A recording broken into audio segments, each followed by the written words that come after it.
War Cabinet voted unanimously to approve new guidelines for the Israeli negotiating team to renew talks for the return of the hostages. The report does not give out details on those guidelines except instructing them to continue negotiating for the return of the hostages. The meeting was held after the families of hostages released harrowing footage showing the abduction of 5 female soldiers from the Nahal Oz base by Hamas terrorists on October 7th. The families said their goal in releasing the video was to wake up the leadership to work more urgently to secure their release. Day 230 of the war in Gaza, the IDF is still advancing in Rafah. Israeli tanks advanced to the edge of a district in the heart of Rafah in the strip's south following the most intense night of bombardment since the start of the Rafah offensive earlier this month.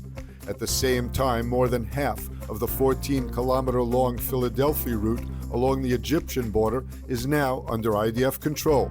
Meanwhile, the IDF announced the deaths of 3 soldiers killed during clashes with Hamas gunmen in northern Gaza.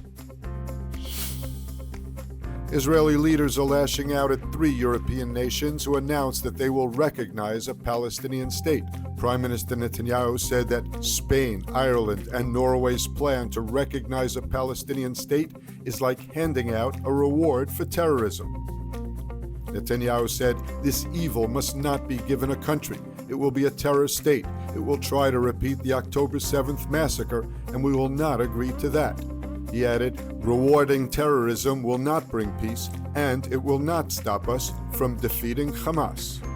Finance Minister Smotrich called to punish the Palestinian Authority for the European move by withholding the transfer of tax funds.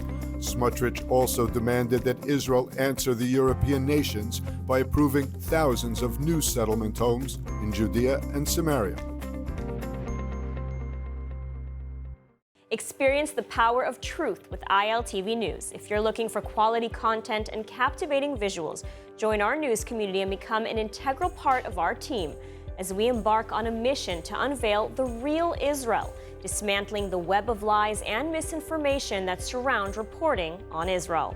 By subscribing to ILTV News, you will not only have access to the latest updates, but you will also amplify our message, creating a ripple effect that carries the truth far and wide. Subscribe today and help reshape the narrative. Available on the web, Android, and Apple.